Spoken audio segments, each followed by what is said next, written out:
Good morning, Bristol. My name is Jesus Namias, and you're listening to the Rise Up Breakfast Show. If you've been tuned on for a while, thank you. If you've been tuned on for a little bit, also thank you. We love having you over.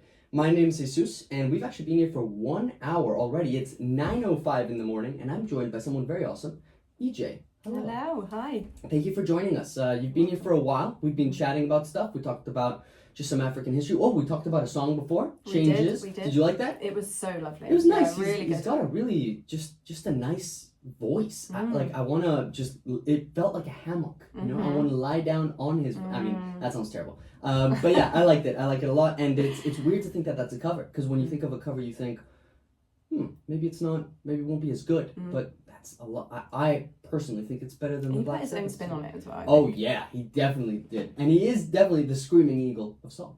Anyway, talking about you, I wanted to there's a lot to you. You know, you do a lot of things. You're very prolific. So I wanted to cover the basics. Let's start at the beginning. So what's your background? How did you get into SMP? As in, what's the word again? Scalp micropigmentation. It is such a mouthful. It is, but if you break it down, it makes sense. Micro, small, pigmentation, drawing. Yeah, it's like a tattoo style procedure. Yeah. Okay, what is that like? How did you get into that? So for the listeners, just to explain what that is, because it's such a big word, it's a hair loss solution.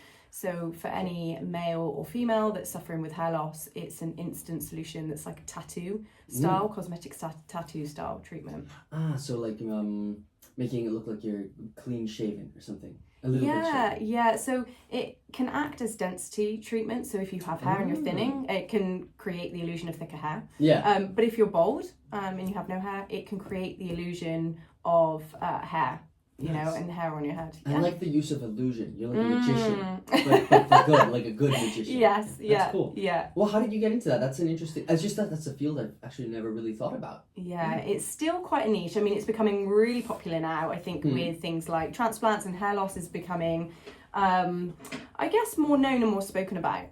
But I started 8 years ago. It's not something people won't talk about. That would suck. I think it's definitely been spoken about more, and I think now we're seeing that transplants are becoming more popular. Other solutions like SMP are becoming more popular as well. But it was really random actually. I've never been in the cosmetic industry, and I started 8 years ago. I was on maternity leave from a fashion brand at the time. Cool. Which I loved. But the money wasn't the greatest, and maternity leave's not great. You know, it's like £140 per week that I was on. So I really needed something just to kind of fill the bucket, you know, and just do a Saturday job. Sense, yeah. And I came across this and for some reason felt the impulse to just do the training. So I did. And then a couple of years later, I quit my full-time job in fashion and became a full-time business owner. That's nice. That transition period must have been really weird, where you're like learning a new skill, but you're still tied to that previous job. That's interesting. Yeah. I'm too young to have experienced that at any moment, but I'm excited to one day be right there, like in the twilight zone. That's really cool, though. I wanted to ask you specifically, just can you tell me about the moment that came into your head, though? Because that's the moment, right? Where, for example, someone who becomes a zookeeper, suddenly they have like a vision of like a lion or something. Like, how can I get involved with lions? Boom, zookeeping. I don't know, that's a terrible example I thought off the top of my head, but what do you think? Do you remember that moment? I do. It was, I was at home at the time, and a family member came in the door and had this treatment done. And I remember saying to him, "You look great, like what's changed?" I couldn't quite work out. He looks so good. It's an illusion. He looks so much younger. Nice. And he told me the treatment that he had done and how much he'd paid, and that there was a course you could do. And I kind of did the maths in my head and thought, well, if I did that course, you know, I could just do one Saturday per month, and that would really help out. Yeah. So without really thinking about it, I just did it. It was definitely, I feel, guidance. You know, sometimes you have those moments where you're not quite sure logically why you want to do the thing, but you do it anyway. Yeah. And I'm so glad I did now, because I wouldn't have had my business that I have now. Yeah. Hey, all that ends well is well. Is that the saying? Yeah. I say sayings all the time, and sometimes I butcher them. I wanted to actually I just thought of a fact. I randomly saw this fact. This might be a random internet fact, so it might not be true. But I'm pretty sure in Spain there's like more bald people than anywhere in Europe. Random fact, take it with a grain of salt. Just saying, the Spanish market might be the perfect place. But yes, if there's any sexy bald Spanish men listening, shout out to you guys. You're awesome. I actually wanted to ask you though, because you're a very good speaker. Like you know what's up.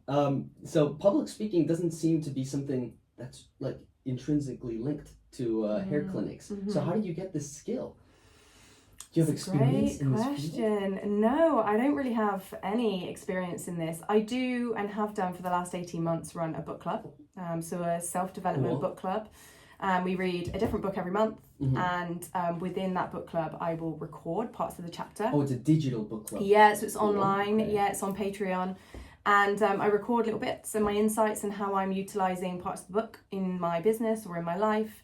And yeah, I've been doing that for 18 months. So I think naturally when you practice anything, you become better at it. Oh, so I feel like 100%. I've become a lot more confident in speaking. Is it, it's just when I think of a book club, I'm thinking sort of, I don't know why, like a TV show or like the 90s or something where people go to like a coffee shop or someone's house and you sit in a circle and you sort of share what you've read about the book, but someone hasn't read the book, so everyone outs that person, like you haven't read this chapter. Is it a bit like that? Like is it you talking about the book or are other people involved? Like how does your digital thing work? So it's slightly different. You don't meet, but you have a membership online. Patreon. It's so it's on Patreon. So you will just tune in, you know, and you'll listen to the episodes that I've posted, and it just allows you to follow the book through, because I think you know it's everyone's got a busy life. It's hard you want to start the book, but it's hard to finish the book.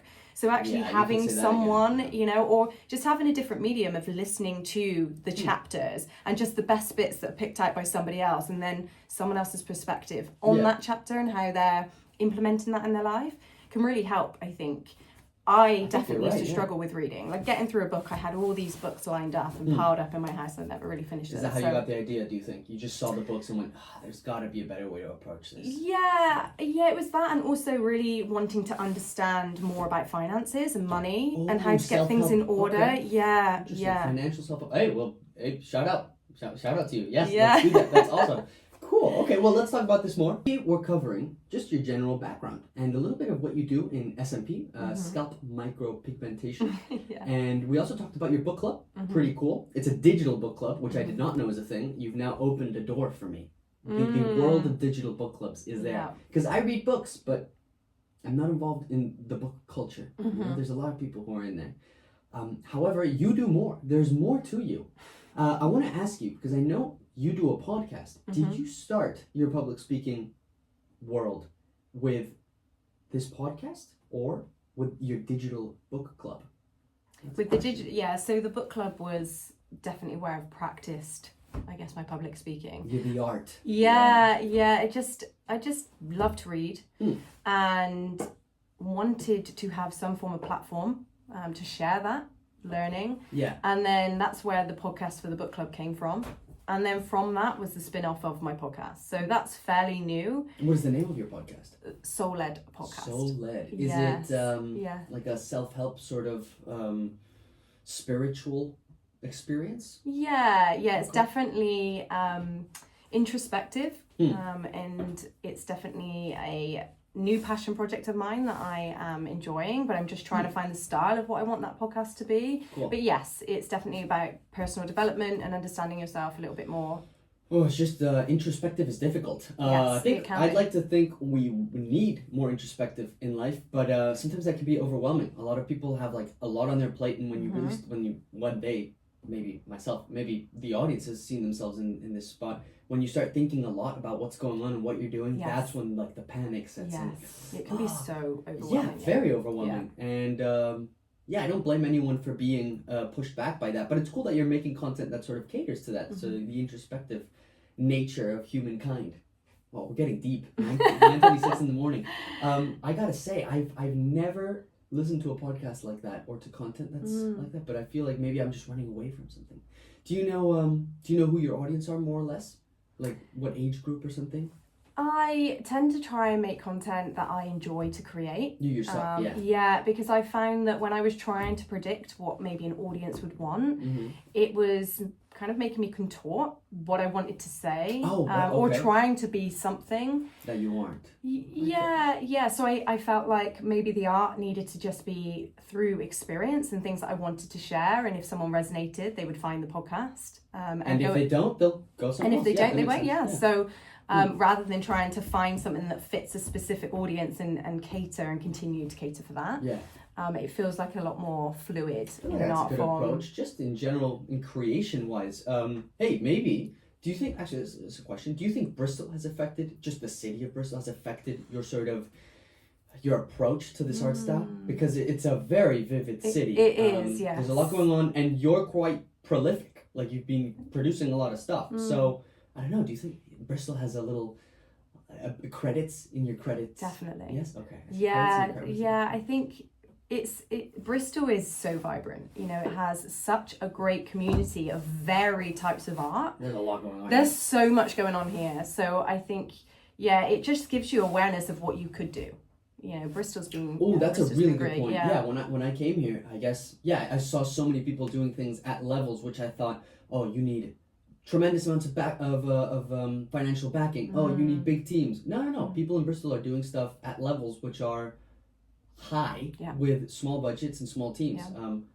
I wanted to ask you though, if you're taking part in SMP, Scalp Micropigmentation, are there any other people in that field here in Bristol? Yes? Okay, because I was going to say, do you bounce off each other or is it a little bit competitive? No, I think that's what's great about the SMP industry is everyone's pretty supportive. So it's not that competitive. There aren't that many doing it in Bristol at the moment. Like you said, it's still very niche. Now. Oh, it's okay.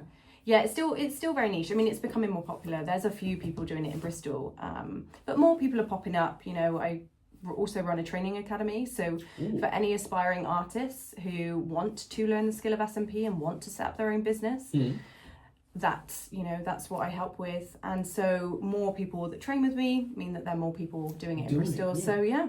Well, what's the name of your hair clinic? EJ Hair Clinic. EJ. Oh, that's easy to remember. Okay, EJ Hair Clinic, ladies and gentlemen. Well, EJ, it's been a pleasure talking to you today. We've covered a lot of what you do, and I kind of wanted to cover what you want to do in the future. Do you have any plans? Like, are you going day by day, or do you have a vision? Yeah, that's a great question. I have two separate visions, I think. Definitely would like to move in the direction of public speaking more. I really enjoy... Well, you're good at it, so you should definitely continue, yeah. Thank you. I definitely enjoy that side of things. The podcast has really shown me that. And then I would definitely like to build the academy with the EJ Hair Clinic. Yeah. And you mentioned about training other people to learn this skill. Yeah, exactly that. And so it's not that you just come in to learn a new skill and then you kind of go out the revolving door. You come in and you're in almost like a mentoring coaching program that allows you to go from learning the skill to quitting your job, essentially. So that's something that I'm building at the moment. And Bristol's great. I mean, it's loads of support in Bristol. There is something that I'm a part of at the moment, which is the NatWest Accelerator Hub. NatWest is a bank accelerator. Is it for like businesses who are up and coming or something? Yeah, so it's free. It's completely free. It's mentorship through NatWest for any business owner. So it's shout out. Thank you, NatWest. Very cool. It's been amazing, and it's definitely helped me and guided me to kind of what the vision is for the brand. So I would say the vision is more public speaking, and then building the training academy so it can be really a hub for somebody to come in and learn the skill and then build up what they need to be a business owner. I think that's really good, because what you mentioned before, the revolving door is very real in a lot of fields, and specifically the education side, because it sometimes feels like when you go to get your higher education or any specific education, it feels like you're getting churned out like meat. Like, I put some things in your brain, off you go. Yes. Oh man, that doesn't really help very much. So I like what you said of like keeping a mentorship relationship going. That's good for any field, I'd say. That's awesome. Yeah, it doesn't really show you how to apply it. You know, it's all, when you learn a new skill, it feels really exciting and motivating in the moment, and then you have to apply that into your real life, and you have to learn yourself how do I apply this to real life. I found myself doing that a lot with what I learned in university. Not saying that my university was useless or whatever, but yeah, I learned a lot about video production. And then when I went out into the world, I thought, how do I get involved in true professional video production? And it took a while to make that click, because at the end of the day, I felt a little bit like what I had learned had prepared me to be some sort of YouTuber, and that's not something I'm interested in at all. I want to work in like proper, movies. Like, hey, be one of the guys dressed in black in the background holding that boom, the big microphone. Yeah. I want to be the guy who drops the microphone onto the actors halfway through, and everyone tells them off. I always saw that and thought, yeah, that's me. That's my future. So I guess that's my vision at the moment. About your vision, though, you said you had two things, and the first one was to start the academy. Start training. What was the second one again? Please remind me. So the academy is it's already going. It's been going for like 3 years, but definitely build it out so that people don't feel so overwhelmed. What is the name of the academy? So EJ Academy. It's a branch. It's a branch from EJ Hair Clinic. So it's easy. Yeah, it's easy to remember. Academy. That's fantastic. Nicely done. That's good marketing right there. I want people to feel very comfortable when they've trained in this new skill, to know how they can then go out and get their own clients and build their own business, rather than them going, oh, what do I do now? Clients. That's tough in any field. Well, you got to figure it out, I guess. Yeah. And then my kind of other vision would be to have more public speaking opportunities, and to grow my podcast, and to grow my community with that. I feel like Bristol's fantastic for that. There's so many options, and there's also a lot of events going on. That's very cool. Okay. Yes. Are you happy with that? Have you had a good time in Bristol? Oh, it's great. I love living in Bristol. I definitely can see myself living somewhere else at some point in my life. But Bristol's great. You live outside of the UK? Oh, for sure. Oh, yeah? Yes. Okay. I love to travel, so yeah. That's what I've been thinking about recently, is I would like to live, I don't know, like Singapore or something. I don't even know what's happening in Singapore. When I was a kid, I would always hear the story of, hey, it's illegal to chew gum in Singapore. And I've always thought, wow. That must be an interesting way to live. No chewing gum. Wow, let's go figure that out. But yeah, I'll stop rambling. It's time for us to go. I have one more song for all of you. It's, of course, Evil Ways by Willy Bobo. I really want this song to be played all the time, because I like it a lot. It's been a pleasure to speak to you, EJ. Hopefully I can have you on sometime in the future, once things have developed a little bit and you have more stuff to share. That'd be really cool. And yeah, let's see where your journey leads you. It's exciting. We did talk of you maybe joining different shows on Ujima, so let's see what happens. Yeah. It's been a pleasure to talk to you. Thank you very much for taking the time to be here. Twice now, so thank you. Thank you very much. Thank you for having me. It's been lovely. It's been a pleasure.